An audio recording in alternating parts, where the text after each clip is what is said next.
صباح الخير يا بنات.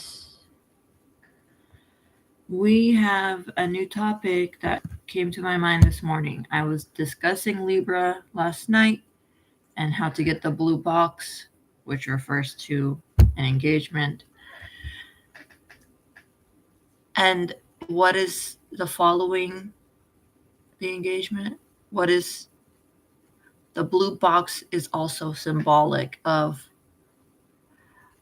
a life of security and peace and beauty and basically Blue Mansion. What is that? Um, we're speaking now about the eighth house. We're speaking about Scorpio. Blue house. The blue house is the house of power. The blue house we're not talking about the freaking emperor of China. We're talking about private Jesus. Okay. We're talking about mansions. We're talking about inheritance, generational wealth. We're talking about the river never runs dry, baby. We're talking about honey. We're talking about, which I am currently out of honey, sadly. I have maple syrup in my cupboard, but I actually not huge on honey. I'm actually out of sugar as well, like table sugar. I'm out of sugar. Um, Sucrose. Yes. No sucrose in my house. I think maple syrup has sucrose too as well. But happy Thanksgiving, everybody. I put in these cute beady hanging earrings. They're like a purple, and I'm just being told to discuss the shift from the Libra energy to the eighth house, which is Scorpio. And what is the blue box? What are we talking about? Sounds pretty romantic, sounds pretty sexy, sounds pretty hot, sounds pretty nice, attractive, desirable, powerful. What is the blue house, honey? What is the blue house? Yes, blue house energy. Yes, blue house energy. Yes, money, power, respect, music, emotions. This is my cinnamon roll nail file from Miniso. I got this when I was working in retail in Times Square, and I would sometimes get like a rough nail or something, and one time like one of my nails was like tearing off. Not the time that it bent backward. That was different. Didn't break off that time. This was just like a broken nail. And I went during my 15-minute break to the Miniso down on, I think it's 42nd or 43rd. I'm not quite sure. Pretty sure it's 40 something. And that's a big Miniso in Times Square. And I bought the cinnamon roll nail set, and it was just what I needed. This is a cinnamon roll chapstick lip balm. Lipstick is what it says in Japanese. And this is just like a lemony. I think it's just lemon. I can't remember. Made in Japan. Okay. I got this. Where did I get this?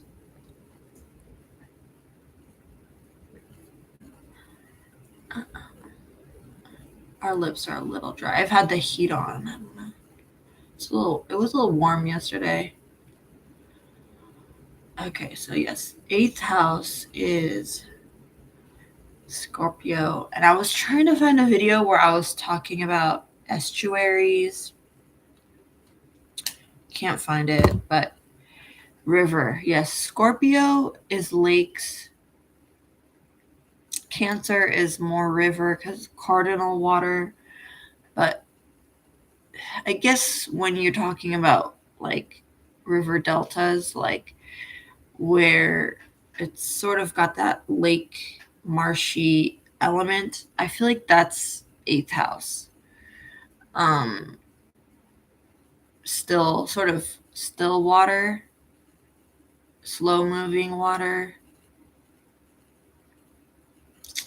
It's hard to like, I always try to like divide the bodies of water into the three water signs: fixed, cardinal, and mutable. But it's kind of hard because Scorpio is deep, represents like deepness, and the oceans are the deepest. I believe they are bodies of water on Earth. But Pisces is also extremely deep. So I'm having a little trouble differentiating, defining the water signs.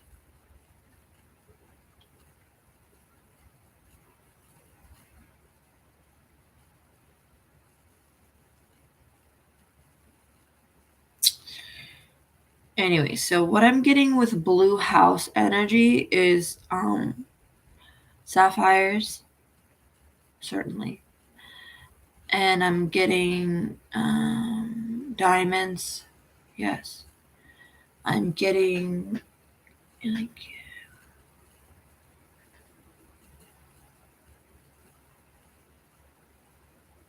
I'm getting old money, but not just old money, aristocracy. So like old money aristocracy.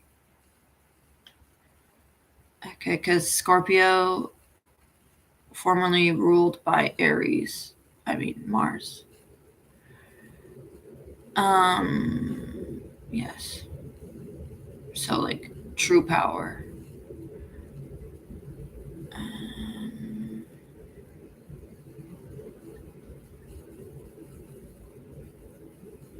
I'm getting like deep state energy. Deep state. I'm making my early gray today. I'm using the one from Tin Building that has cornflower in it. It's just this blue flower. And this morning, oh my god, let me show you guys. I'm wearing my little Skims boxers right now, but I used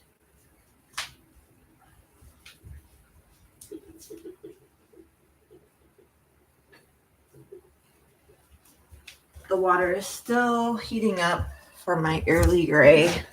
So this is what I used on my face this morning. The cult loved item, the Embryolisse Lait Creme by Embryolisse. This is a French beauty product. It's literally the best face cream on the planet. Like, I've been hearing about it for like ever, but I finally got it last year, and this is a special version. It's the retinol one. I have another one. I think this is the sensitive. I had the original one and I lost it. And then I got this one, the retinol like, and then I have also the sensitive, which is fragrance free, but I love the fragrance that they put in it. So I'm not like super excited about this one, but maybe good for like spring, probably. It's ultra moisturizing. It's really nice. I know I look a little rough today. I think I overslept.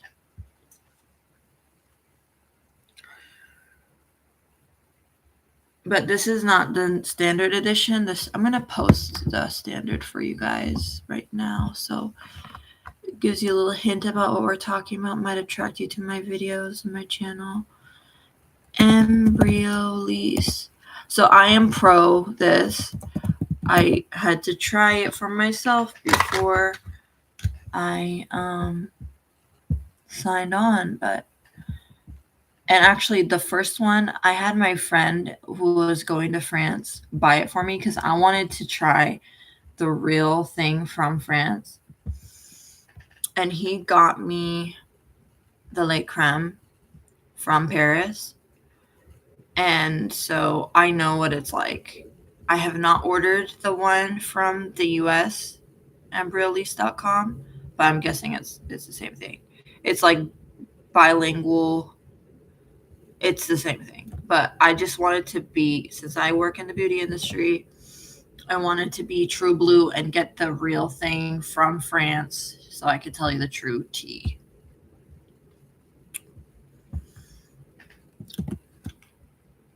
I'm going to say Celestine approved.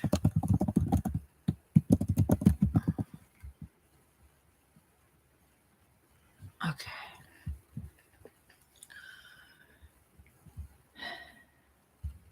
So I'm not going to hesitate to order it from their US website. I'm assuming it's the same exact thing. So this one I got from over here, Montague Street, Montague Pharmacy. And I think it's called the Apothecary or something. It's like super French pharmacy vibes. But they had this, and they had this, the fragrance-free hypersensible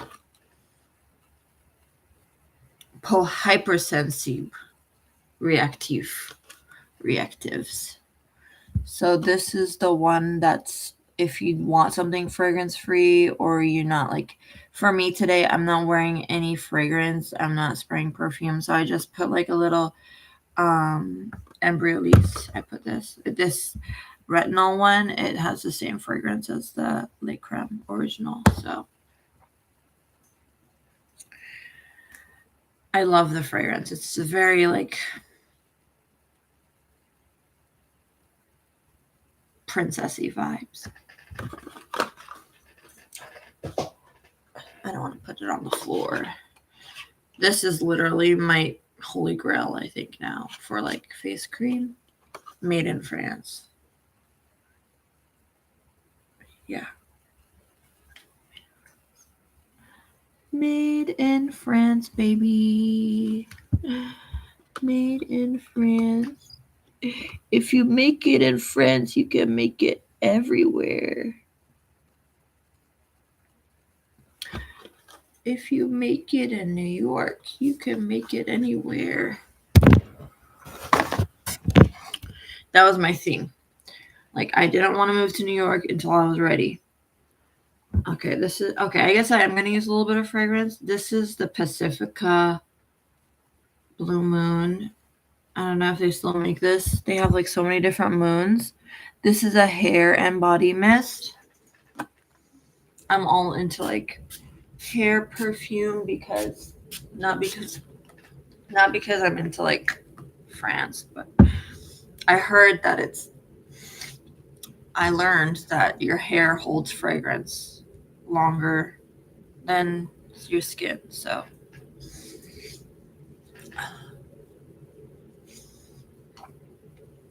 I really love this one. The more I have it, the more I like it. It's got that like milky lavender to it. That's not the super herbaceous lavender, so that's why I like it. And the berry is not sour at all. It's not acidic. It's just super balmy and milky and like just perfect. It's just so calming and like I used to have this in my locker at the Gap when I worked in Times Square, and like this was like if I wanted a little refresher, like freshen up a bit during my break, I would spray this. And it was chaos in the store. Oh my god, this time last year I was working at the Gap. I was working the holiday sale. I was working the freaking Black Friday Stampede. I was literally on my feet selling fabrics. Oh. How far we've come. So I put the Embryolisse on, and that's pretty much the skincare for the day. Should I put on some eyeshadow while my water is boiling?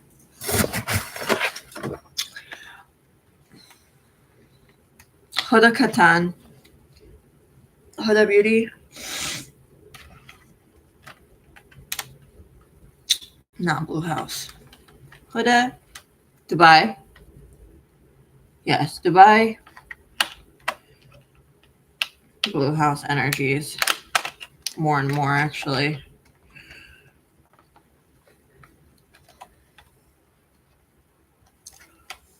You see how all of the freaking French fashion houses, couture houses and stuff are based in Dubai now?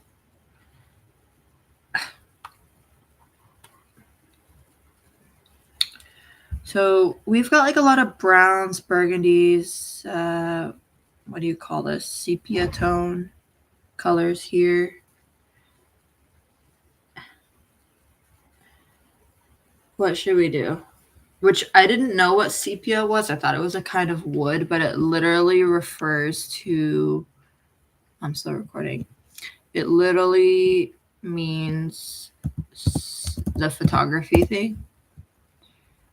A reddish brown color associated particularly with monochrome photographs from the 19th and early 20th century. A brown pigment prepared from a black fluid secreted by cuttlefish. Used in monochrome drawing and in watercolors. A drawing done with sepia. Okay, so I guess it is actually a natural thing from the cuttlefish. I didn't know that.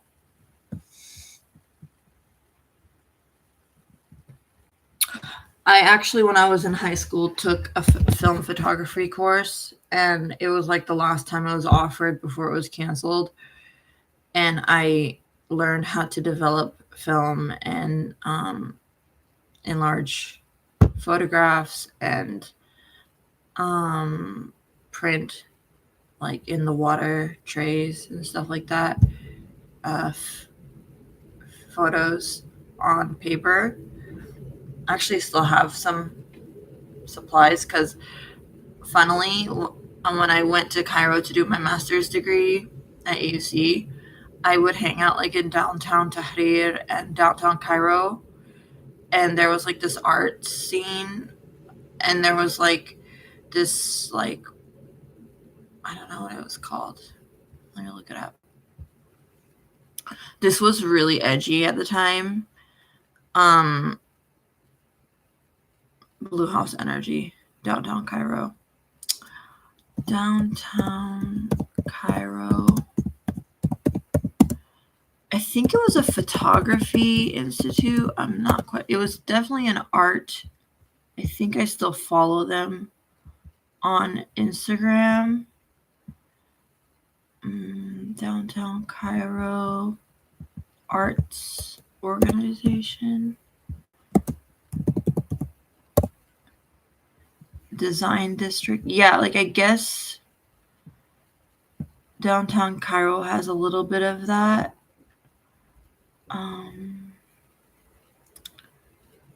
Is this it? Contemporary Image Collective? I think this is at the CIC. Yeah, I went there for like talks about oh my god, I can't believe I'm telling you guys about this. It's super like niche and like Arab academia.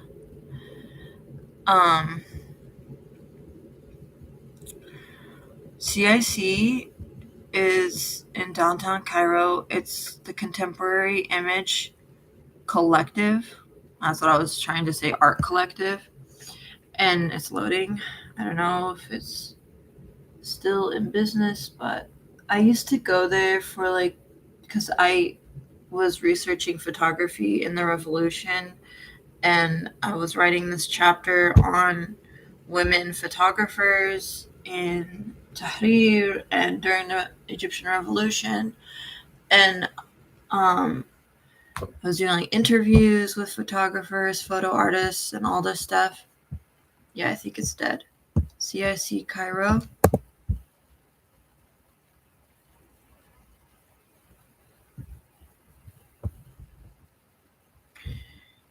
And I went to like this lecture about like one photographer, and I like hung out afterward. They did not offer me any coffee. They just wanted to see what I was doing there because I'm not Egyptian, I'm American, and I'm Iraqi. I'm not Egyptian. So they kind of wanted to know like what I was doing and who I was and stuff like that. But we ended up, because I told them I went to AUC, I think, and basically we started talking about politics, like, and now then I was getting like the whole scoop, the whole story about like what was going on. And thank God, because I didn't know who, nobody would talk to me about like people on the street. They would not tell you like who they were supporting, what was going on, like during, like after the Muslim Brotherhood was ousted. Like there was a lot of unsure energy and like insecurity and stuff. Um, but yeah, I don't think it's working. I don't know. I don't even know if their Instagram is still up. So I was at this contemporary image collective in downtown Cairo. Oh, the Macy's parade happened. Happy Thanksgiving, everybody. I don't really. It kind of gives me like, it kind of hurts my head to look at those things because they're not really that big. Okay. See, I see.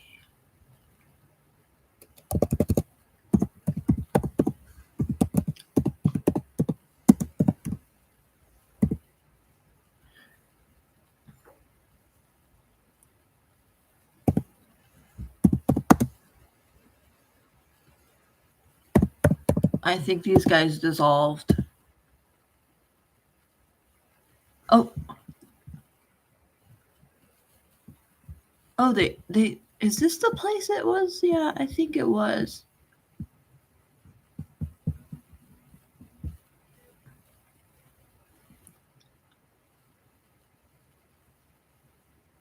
Yeah. They're kind of like really low key, and they're a photography collective.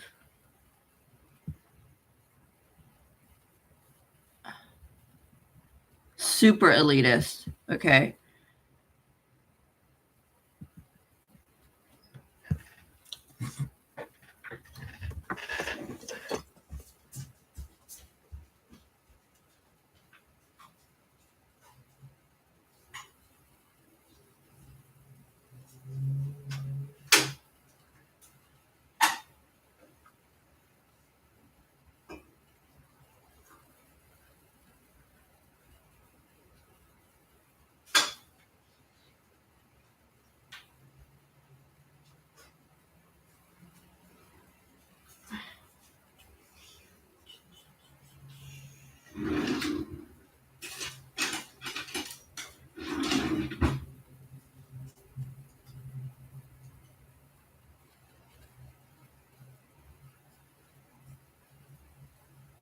Don't you hate it when you're making tea and the freaking tea bag falls into the cup and the little paper or whatever tag on the tea falls into the water, and then you can't like do the thing?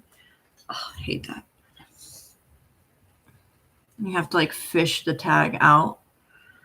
Okay. So I think I went there once and that was it. Like I saw their operation, and it was like in this old Egyptian Cairene apartment. Like, I don't know what you call it, like 20th century. I kind of felt like freaking 19th century.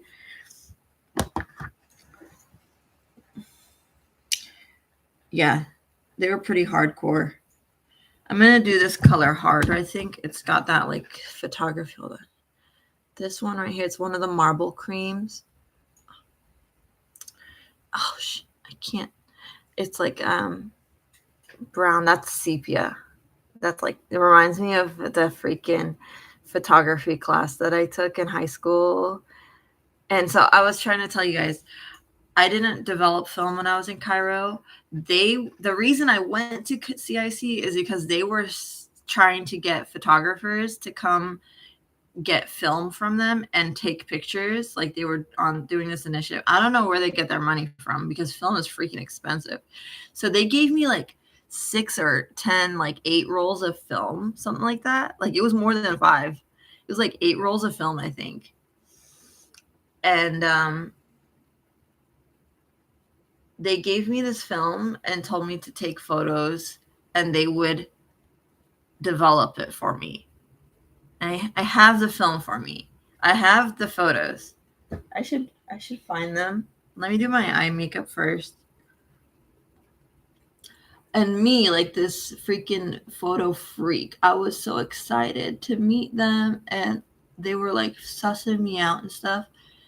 And then so I did end up going back to pick up my photos. Like, I would go take the film after I shot it, and they would I don't know if they called me, emailed me, something. Somehow I was able to come back, or they told me like come back in a couple days or 3 days or something, and that, or at the end of the week or something, and that I would be able to pick up my photos.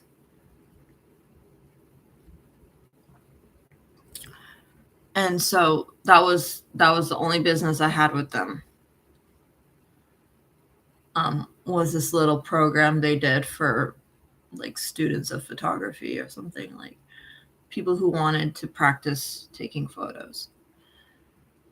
So I was researching photography. I wasn't really a photographer, but I did get the chance to take some photos in Egypt with my I don't even know what camera I was using. I must have had a film camera. I don't know if it was like an SLR camera. I can't remember. I think I did have like an old Minolta or something.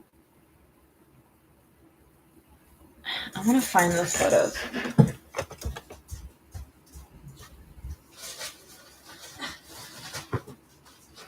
Luckily, I am pretty organized, believe it or not. Like, this is basically my bag of old photos.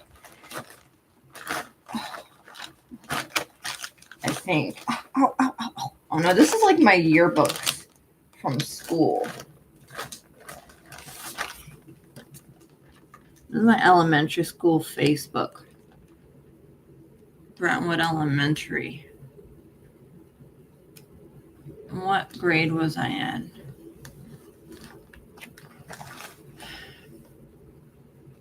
I think this is 4th grade.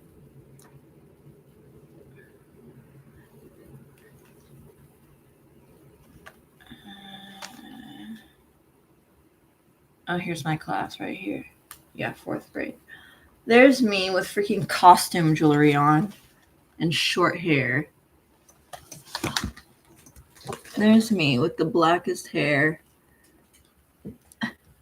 I've got like fake princess jewelry on and like a little clip in my hair with little beads on it. I look like so freaking. I look poor. I've got like a little choker on too. I was an eccentric kid, I guess.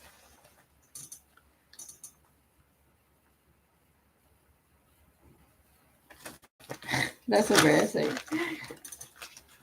I never used to put little things over my hair. I don't know what I was doing. Who gave me that idea?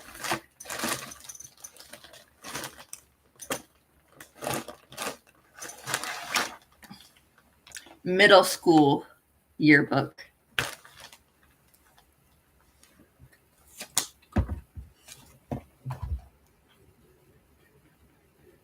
Here I am, 8th grade.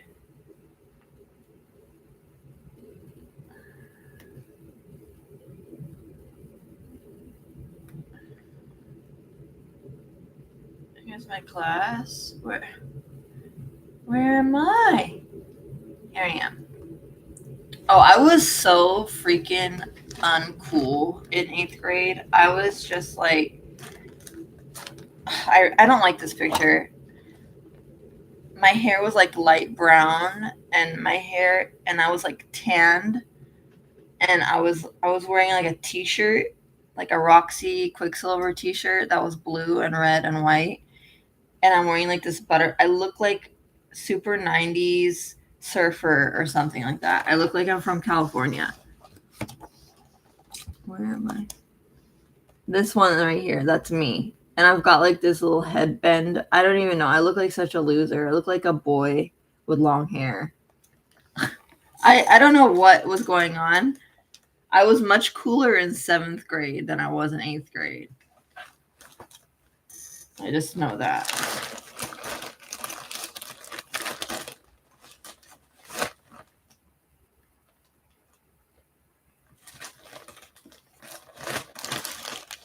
Yes, this is my 7th grade photo. Or my 6th grade. I don't remember.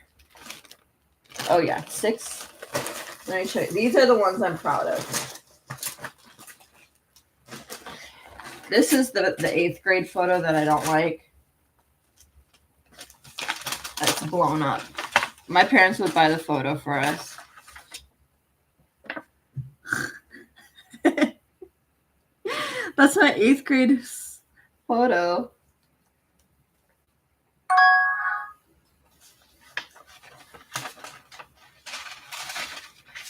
I even have big ones.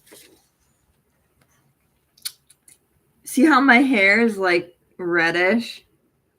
I don't know if I dyed it or something, or I use henna or something like that in my hair. This is my freaking 9th grade photo when I started to wear the veil, I think. And I was a little fat. I look like a freaking Iranian freaking conservative. This is my 7th grade picture. Yes. I was cute. I was really pretty. But what is this? This is like my sexy picture. I don't know what happened in this. Oh, I guess this was my 10th. This must have been my 10th grade because I was really serious about veiling, I think, in 10th grade. And then this is like my 9th grade, I think, where I think I took off my veil and I took a photo like this. Just for the photo, I took this picture because I was wearing my hijab every day, but for the photo, I took it off because it was like my first year in high school, and I just thought I should do one unveiled, and then the rest of my high school photos, I'm wearing hijab, which is crazy. I think like in 12th grade, I refused to take a photo, or I missed it. I missed the freaking I missed the photo day, and like they had to like trail me down and take a photo of me later. And then like my picture looks different than everybody else's because I didn't make it to photo day, and they just took a picture of me outside in front of the freaking brick wall and put me in the yearbook. Like I didn't do a 12th grade yearbook photo.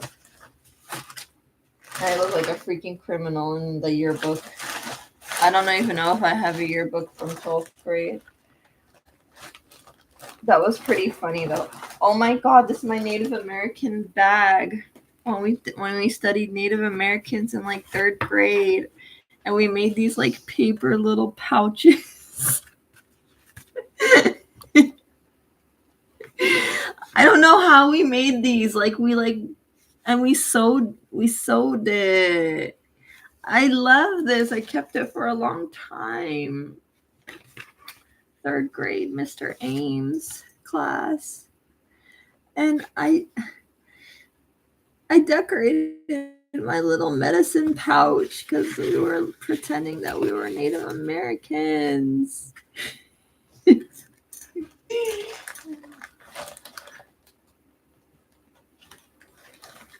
I'm looking for my cool. Oh, is this me? Oh, that's my little brother. That's my little brother pretending to be a mime for Halloween. And this is my little brother with some like science experiment or something. And this is Sammy with his self portrait. Oh, we were best buddies.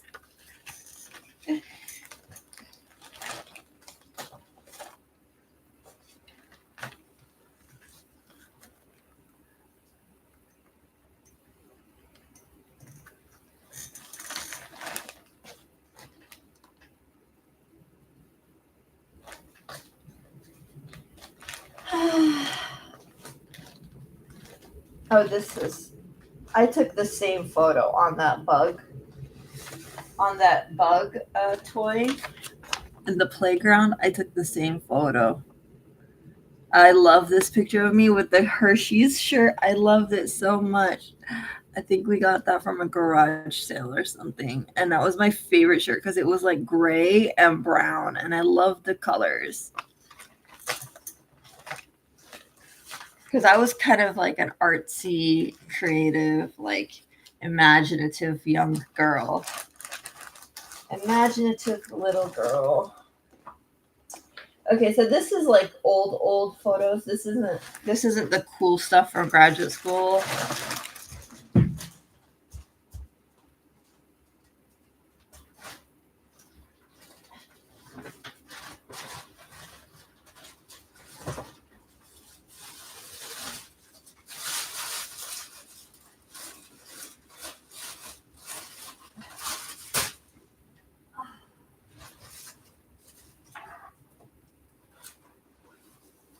I think I found it, guys. I think I found it. These are my photos. I want to get my tea, but hold on. Let me just show you like one Bartell Drugs. That's Seattle.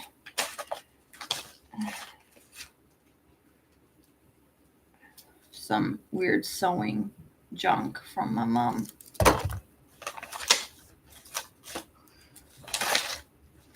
Okay, I don't think this is it. This is all like... This is all like freaking high school and college. I'm giving up. I don't have my cool pictures. I do not. I'll probably look at those family photos and high school and college photos later, but I do not have... I don't have my cool photos from Egypt, but I did get involved with the Contemporary Image Collective in downtown Cairo, Egypt, during the revolution, during the Arab Spring era, and I was a researcher. I studied artists, movements, intellectual waves, and things like that.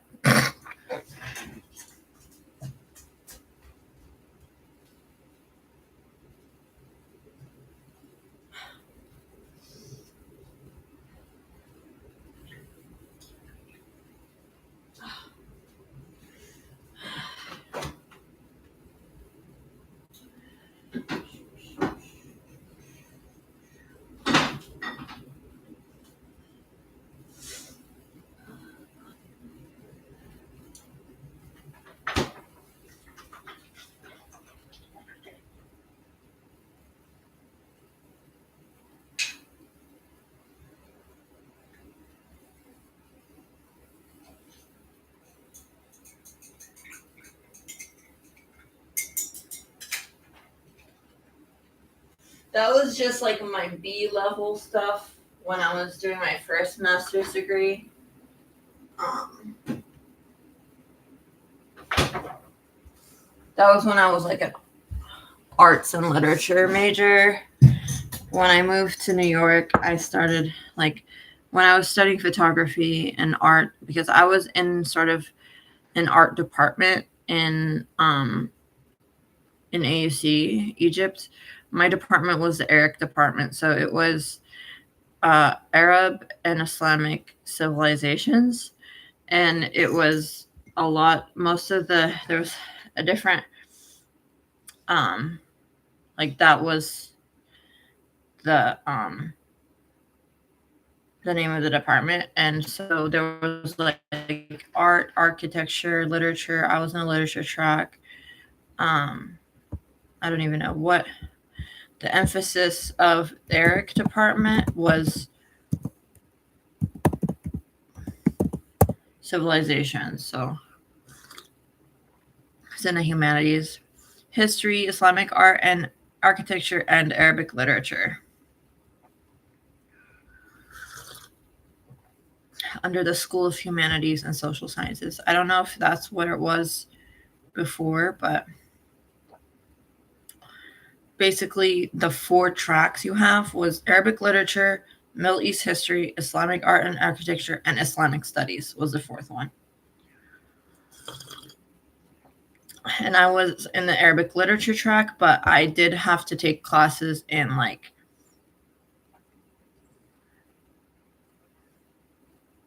no, I didn't really that was the thing. I didn't really get the chance to take any architecture courses. So sadly, I had to just learn what was going on with the Islamic architecture on my feet when I went to Old Cairo and stuff. And I was like looking at like the buildings and old houses and stuff. I didn't really have the vocabulary and didn't really, so I just kind of took it in, and I'm still learning about architecture. I'm not like an expert. I mean, I have experienced it, but I'm not really a specialist when it comes to architecture. With Arabic literature, I was more into images, I was into thought, I was into art, and for the course that I took with my thesis advisor, there was like a bunch of kids from like America in AUC doing like a year program or exchange from, and so we decided to write a book about the revolutionary art scene. And there was like 26 of us. I think it was like 13 chapters, and me and another young lady, we wrote, it was teams of 2, and we researched and wrote the photography chapter. There was like one about graffiti, one about painting, one about photography, one about I don't even remember. The book is, I don't even think it's in print because it's like academic press. I don't even know. So I'd like to get my hands on it because I wrote the majority of it. Believe me, I did. And I think like the thrust of the chapter was written by me. So and I think it was slightly edited after I submitted my draft. And so I want to see what it actually ended up being because I never got my hands on the actual book. So if someone in Egypt is watching, help me out. I want to see my chapter. So anyways, I did interviews like with On the Ground with my co-worker and with my colleague, and we interviewed women artists and photographers, and I learned a lot about photo montage and like what photography means. I mean, I already had this elementary knowledge from high school about photos and how to take photos and the art of photography, but in graduate school at AUC, I studied basically photography as an art. It was considered a lowbrow art because of perceived like the ease of it, but I don't know. It's actually very sophisticated. So so I read a lot of Bourdieu, I read a lot of Sontag, I read a lot of um art theorists and critics and stuff like that. And basically it was kind of like a side mission because I was a literature nerd. But it was just as well because I was sort of at a loss with the Egyptian dialect, and I was, I was reading Naguib Mahfouz. I was reading actual Arabic text every night, but I was not really communicating very well with people because my Arabic was like this weird mishmash of like Iraqi, some like fake Lebanese, and um like pidgin Egyptian, which I didn't. Egyptian is actually really cool and sexy, but I don't. I picked it up after a while, which is pretty good. But when I was a kid, and what the hesitation I had of going to Egypt stems from the fact that I didn't understand Egyptian dialect whatsoever. It's really different from other dialects.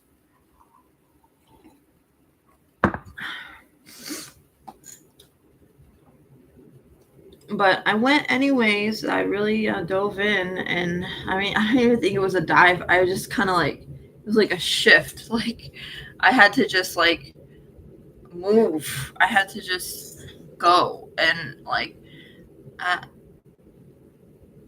I don't even know if I really entered the room. I just kind of like observed, and I just like listened, and I just heard.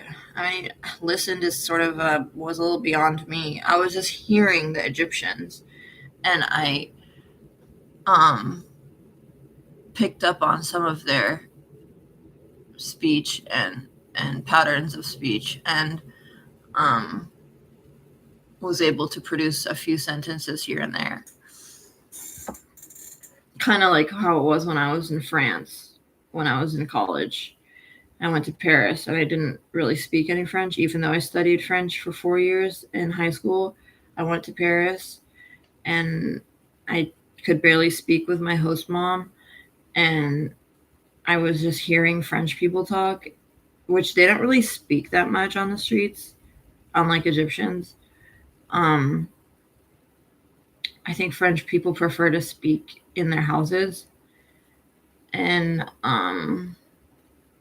Egyptians, on the other hand, tend not to speak as much in the house. Um, Syrians like to speak inside the house. Um, Iraqis, they won't talk that much during the day, but they'll talk at night. I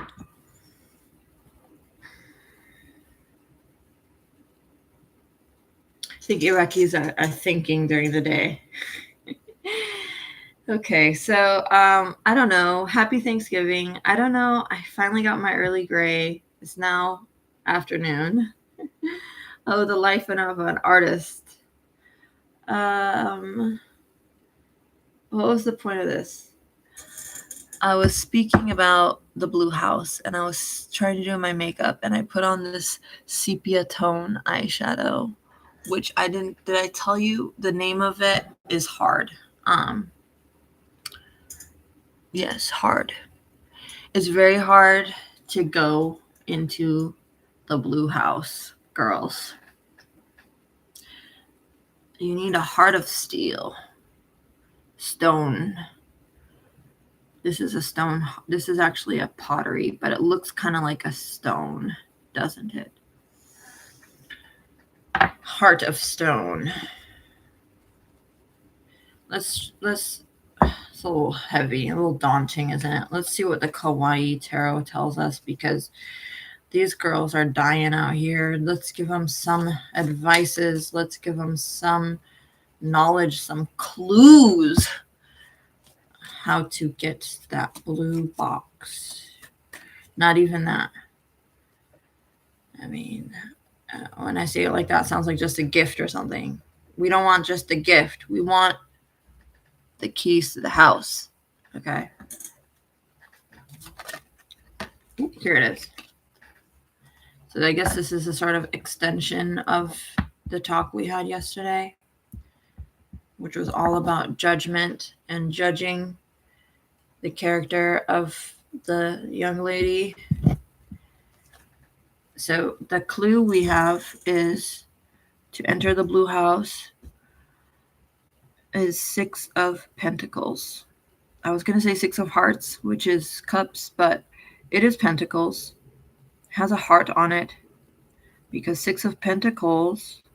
This is interesting. Maybe I should look at the book. I don't think I've drawn this before. 6 of Pentacles usually is a picture of 6 pentacles on the balance. Is very Libran energy. Yet again. Once again, we have a Libran energy. Passion and knowledge. Pentacles, wealth, value, material, goods. So what is being said with the 6 of Pentacles is like even exchange, balance exchange. Usually it does have a picture of a scale on it in traditional Lenormands, I believe, in many decks at least. Most 6 of Pentacles cards usually have a balance on them of some kind. So this card is speaking about 6 pentacles, 3 in the lady's hands and 3 in the gentleman's hands. And it's like the ability to give and receive love, give and receive support.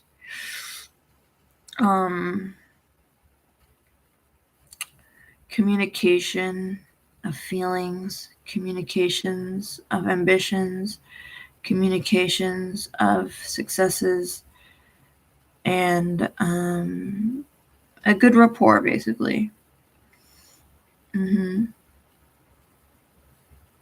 Getting Virgo energy, so it's talking again, it's pushing us back down to the 6th house. Like, that is really the house where you get tested. Getting testing, like actual testing.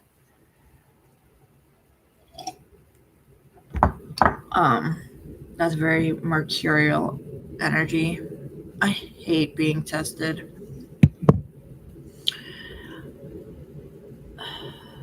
I had so many exams in my life, like pure school exams, like unbelievable, right?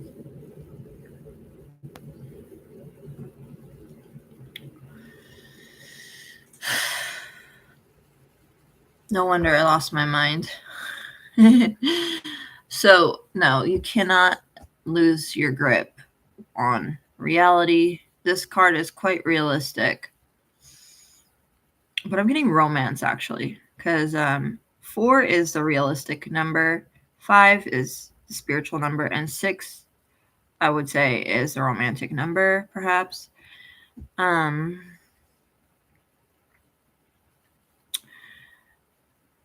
Yeah, romance is a 6 energy. 7, 8, 9.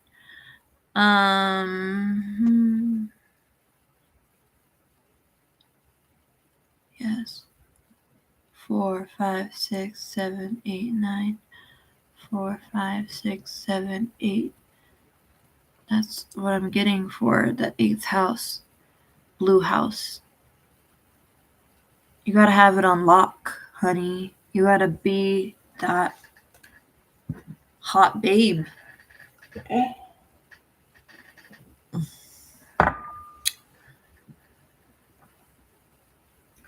4, 5, 6, 7, 8. 4, 5, 6, 7, 8. 4, 5, 6, 7, 8. You gotta march to the beat of that drum. 4, 5, 6, 7, 8. 4, 5, 6, 7, 8. 7, 8.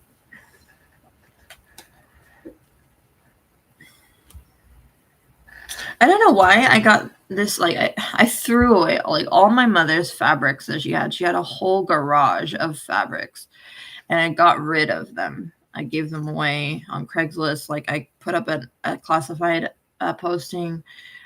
Please, I have many boxes of fabrics. Please take all. And this lady from like Idaho came in Spokane, and she took literally all my mom's bolts of fabric. But I kept like certain things, like little cute little things. Like I don't know if I would. I don't know. I just felt like it was nice to keep some of these little unique items just for memories. And this is called a frog closure. And I was talking about the frog. I mean, the freaking Blue House, which is also like a political institution in South Korea, which I think it is where their government is.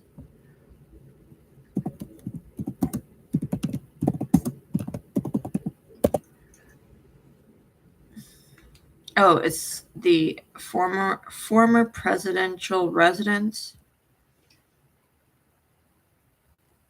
It's now open to the public.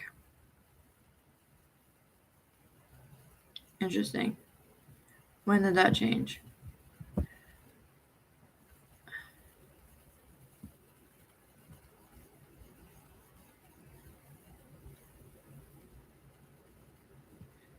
Like 22. So it was the president's house residence from 1948 to 2022. But I guess it's been moved.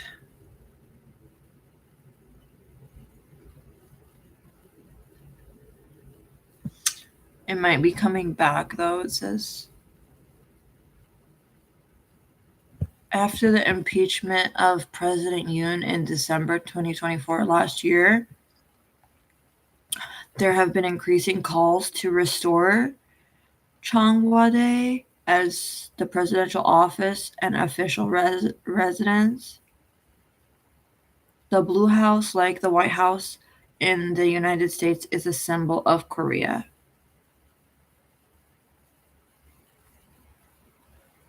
Oh, so I guess it's coming back. I didn't even know it was canceled for a minute. So I'm getting like the Frog Prince, also the Frog Hermit King. And I do know like the North Korean Republic, Democratic, the DPRK, Democratic People's Republic of Korea, is called the Hermit Kingdom. And like Kim, he's kind of seen as like this froggy sort of guy. I'm getting like Jabba the Hutt. Where's my camera? Am I still live? Okay. I'm getting like that little frog in Naruto. This is a frog closure. I think this is really old. It says 1971 on this, you guys. Holy moly. It doesn't look that old. I thought it was from the 90s. My mom used to go to these thrift stores in Spokane like a fiend.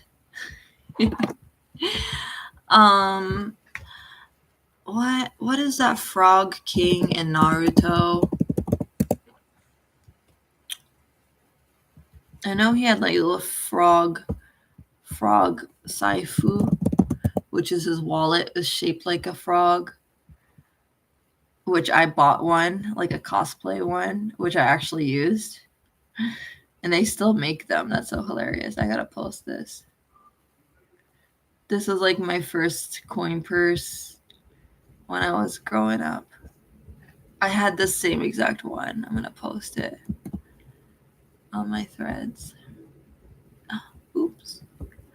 I think I got this when I was in high school, and I used it when I was in college.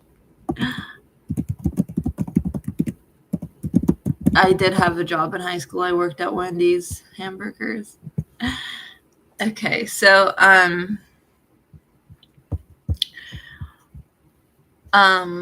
something about the frog king, the frog prince, I don't know. I'm trying to think, like the frog god, frog kami in Japan. Oh yeah. Frog kairu is considered a kami and a symbol of good luck due to the word for frog being a homonym for the word return, kairu. This connection makes frogs symbols of safe travel, good fortune, and recovery. Various shrines are dedicated to frog-related kami. Frog charms are carried to ensure safe returns from journeys. Oh. Frogs are also associated with fertility as well as the seasons of spring and summer. That's kind of universal, I think. When I was upstate in the Adirondacks, I was camping by the Osable River, and there was a bunch of frogs hanging out. Oh, and it's also part of the Japanese creation myth, I guess. Okay. Ogori. I used to work in Ogori. One of my schools was in Ogori. And this is a shrine. Oh no, it's a temple in Ogori, Fukuoka. I probably passed by this a million times, but I never went there.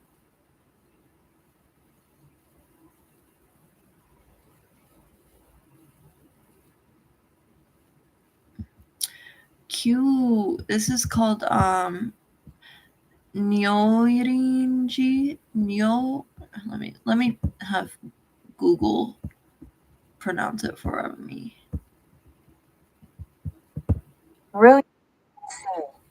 Okay, it didn't do the Japanese for some reason. It did the English.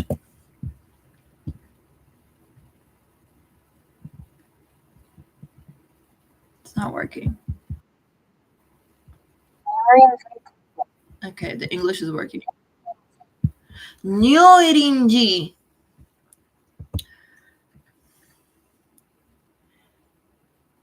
Okay.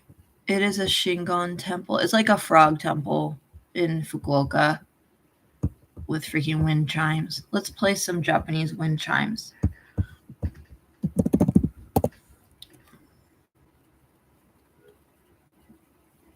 Fooding.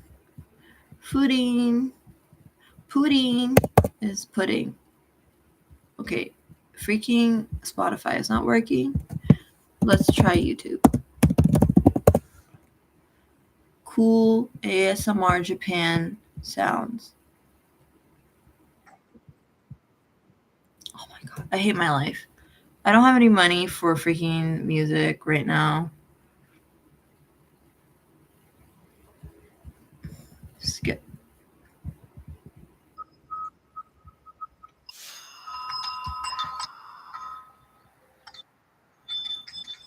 I hope you can hear that.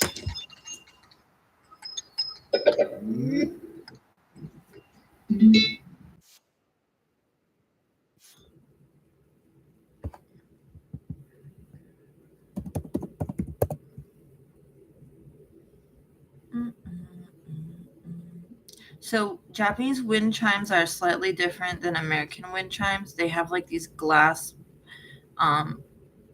globes basically, and I mean there are all kinds probably, but hold on. I'm trying to connect my speaker.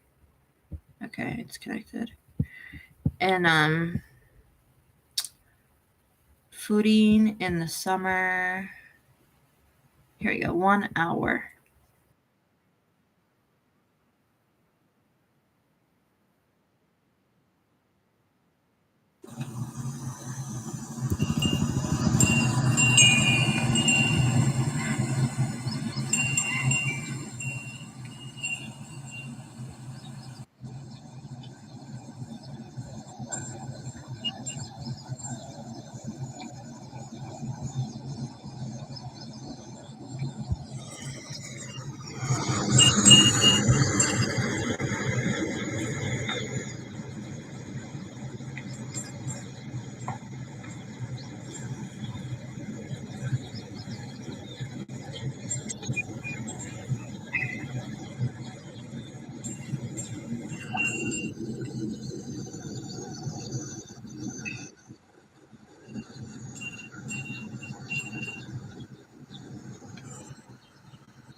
finger.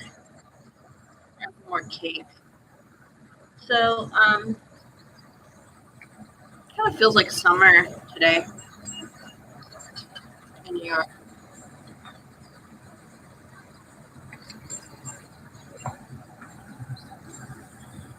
So, study the frogs, study Japanese religion because we even got the green sprinkles on here. And follow me on TikTok because I'm spilling all the tea about my life.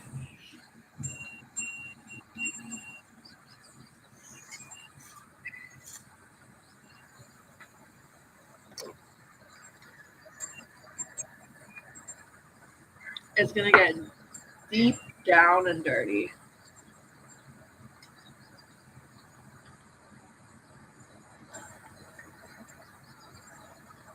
As you can imagine, a woman with an education such as myself attracted some very interesting individuals.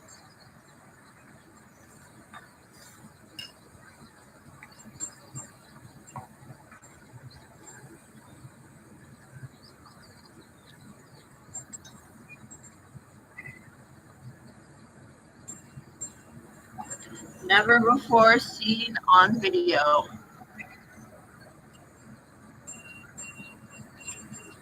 Subscribe to the channel, like the video.